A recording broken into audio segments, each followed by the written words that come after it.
For this gun, it's a little bit more to the muzzle, or excuse me, the recoil control than the pistol, obviously. My body doesn't get involved much. With the rifle, your body almost has to get involved more. It's not just here in the shoulders and the grip.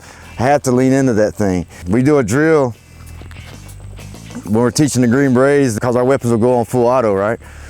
So you get them on their stance and you get them a full mag, and you go to each guy and you look at his stance. He's like, "Are you ready?" And he pops it up and he just lets a mag go off. Boom, boom, boom. Usually they end up like here, and you got to be there right on in case they start shooting up in the sky, right?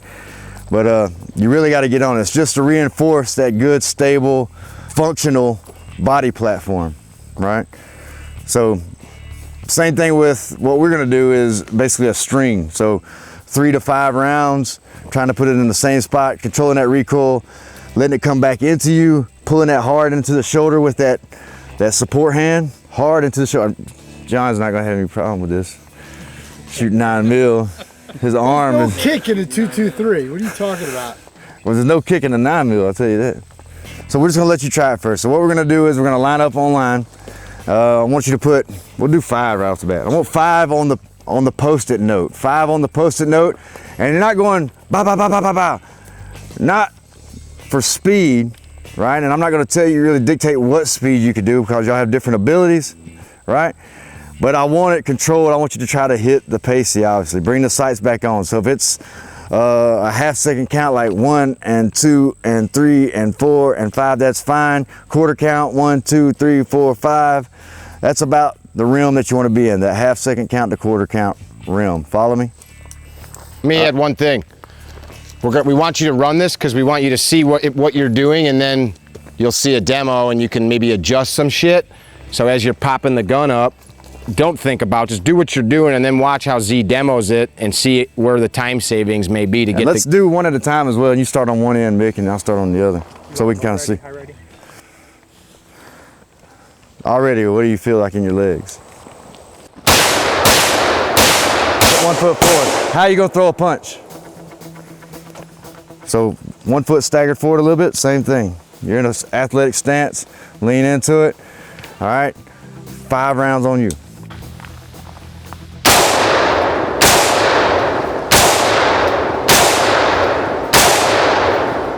Okay, you? Yep.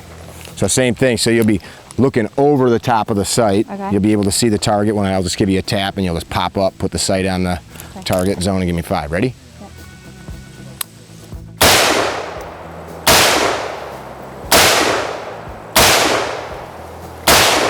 Yep. This guy is not gonna feel anything. 5 shots, John. Boom, boom, boom, boom. Look, he still missed. That thing thinks that ammo even shooting that. That's insane. Super Vel. Are you on 10? Yeah. Okay, on you. Oh, that sucked. No management. Good reload. Ammunition there. All right, on you. It's in the shoulder. You know how to pick the city out of every situation. Come on, Jersey Shore, let's go with the break on there. There we go. Let it hang. It's a little loose. One good thing about, or one similar thing, you don't necessarily need a long rail like this to get further out, but the further out you can get on that barrel, the more control you have over it. See, right at the target zone, I'll tap your shoulder, you'll pop up, safety will come off, you'll give me 5. Ready? Here we go.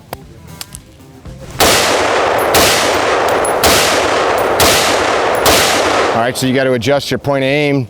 So if I could put my hand all the way up to here, I don't want to touch it right now because it's a little warm, right? But it's just the limitation of having those short rails. Follow me? No big deal. You just have to lean that arm up and pull in a little bit harder, you know what I mean? Just work on it a little bit today. 3 in the same hole, very nice. Ready? Look at go on your heels every shot. Stagger your feet. Left foot forward. You got a kickstand behind you. Ready? All right, do 3 more. Nice, nice, nice. So, you know, the first shots, I can see your toes going. Here. So we're just staggering, putting that kickstand in. All right, hey guys, circle around. Now watch Z's body posture. Mobility again, guys. Mechanics of the body. You don't have to be super strong It's good to be fit, but some things we just mechanically achieve an advantage. Why do you think tools were invented? Why do you think torque wrenches were invented, right? People realize that just putting your hand on a nut and trying to unscrew it, you can get some power in there depending on how strong you are, but if I had a big handle sticking out on the side that allowed me to get some leverage on it, I get the mechanical advantage. Make sense? So I'm trying to get the mechanical advantage on the gun. I could essentially, with strength, pull this thing in as hard as I can with both hands and lock into my chest, but how long can I do that for? Probably not very long. And then as soon as I get muscle fatigue, I'm not gonna be very accurate. And then I might not even wanna fight anymore. I'll be like, oh, the hell is this? I quit. All right, then I'm dead. Listen. So I'm gonna go a little slow here, like a half count. Just watch my stance for my feet. You can look at my target after and see if I suck or not. So like he says, don't worry about the target. Look at me, all right? So one thing I'm doing, and I was telling my man Joe here, pull your gun up and point it down range.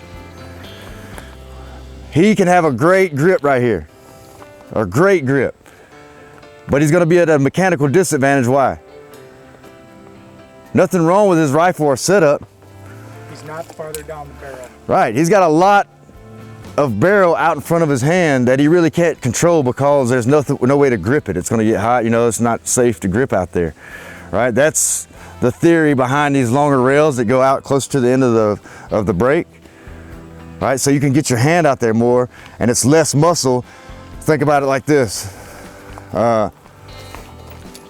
If Mick locks his arm out from wrist to elbow to shoulder and I lean on him, just hold right there.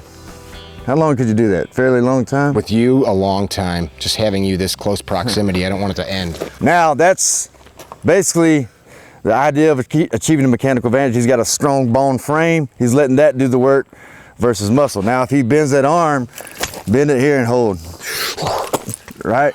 And he's strong. I'm just putting weight on him. And even if he could hold me for a little while, like John would probably hold me for a while, but eventually the muscle's gonna get tired before that mechanical frame that I built gets tired at all. So the further I can get out, if I was in here, that's requiring me to pull that bicep in real hard, right? I could get a good grip on here depending on how strong I am, but I have to pull hard and hold this thing, and eventually that's gonna start shaking. That's gonna mess up all my fundamentals, because there's a lot of things I gotta think about once I start getting tired. So the further I can get out, and again, I don't really go crazy with the C grip, which it does get a mechanical advantage, but I'm close to it. I'm out here and I've got my arm locked in, little to no muscle pull in. It does make me tired. It's just not as tiresome as this. I'm out here, barely pulling in, locking in. A little bit easier to hold here. Make sense? All right, so that's what we're talking about, the mechanical advantage. Eventually, if you started shooting fast and shooting strings, boom, boom, boom, boom, you want to be able to get as much mechanical advantage or leverage on this thing that you could get. So I'm gonna go a little bit slow, watch everything else from the ground up.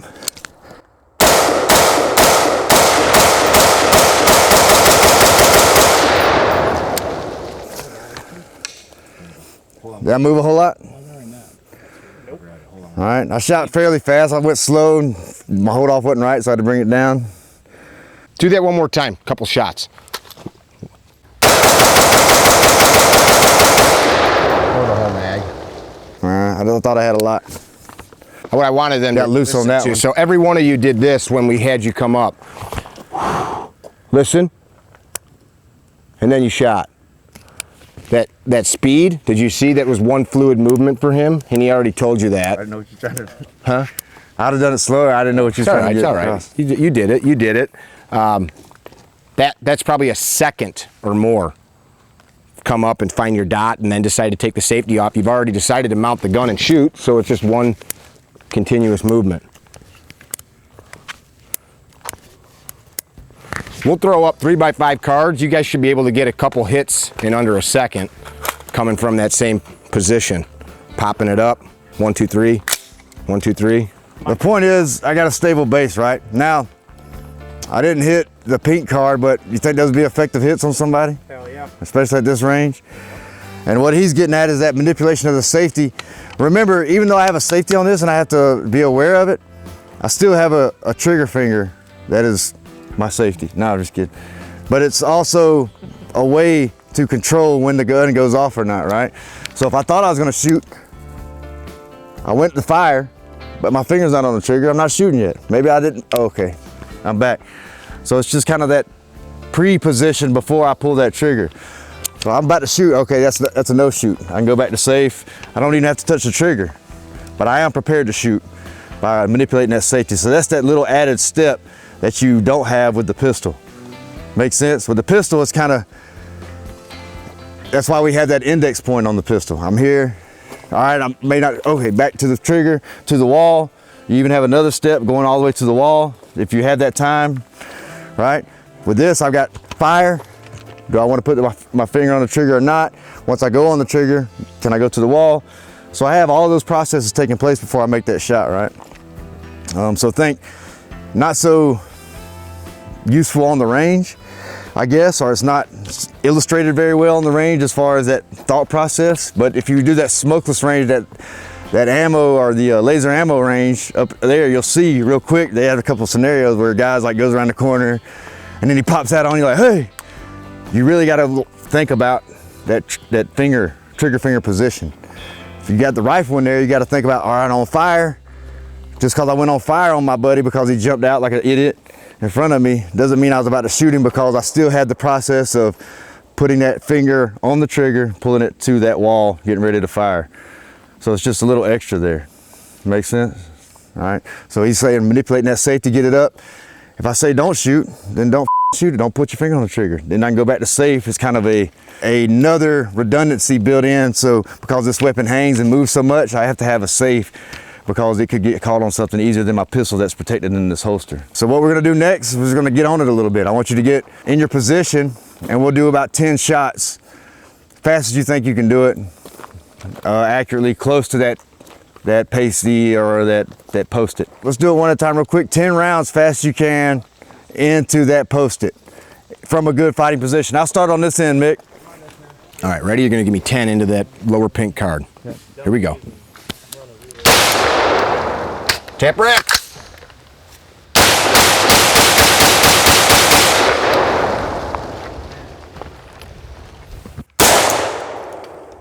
Fast as you can. Lock up. Slap the magazine, rack that thing. Slap the mag. In, rack that. Go back to it.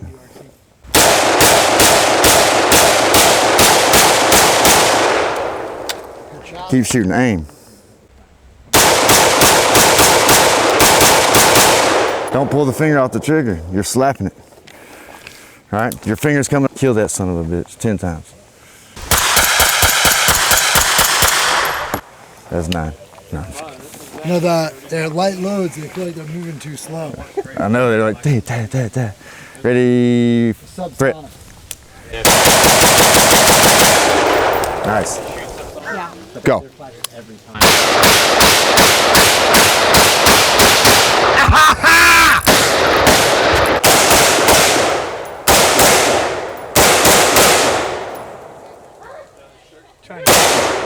All right. Yeah, right on the neck. So lock that in a little bit better and just stay on that side. Ready, threat.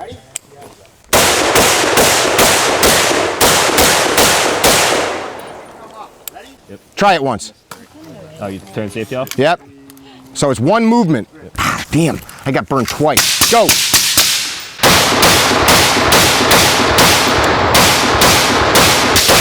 Safety on.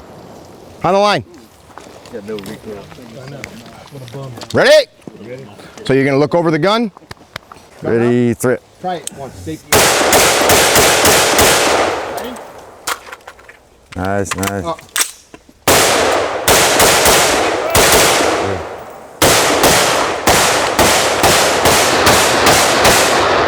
was 9 rounds. Let me get some ammo real quick. How'd you do? Downrange. Downrange. If you're bladed like this, I can get a really good base here and shoot one good shot, just like having a weak pistol grip. But to run the gun, you're gonna wanna throw weight behind what you're doing, regardless of where your foot position is. If you're trying to, there's such minimal recoil out of these things, it's a joke. You don't have to do much. You don't have to like get crazy, but if you don't have some forward bias and your shoulder torqued forward some, I was about to tell her when I took her breath that she was able to put some more weight forward, because as you're shooting, I'm watching you guys, your shoulders are doing this. And I think sometimes, just like with a pistol, people shoot and they expect the thing to recoil and they're like letting it recoil. Just like with the gun. I almost think some of you guys are doing it subconsciously, like it's going boom. You know what I'm saying? Hold the thing.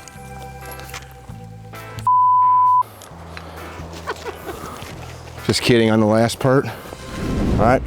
If I think I've got an empty mag or something, there's a couple ways to do this. And the principle behind this is I want to minimize the amount of time that I don't have a magazine in my gun. Think about that. I want to minimize the amount of time I don't have a magazine in my gun.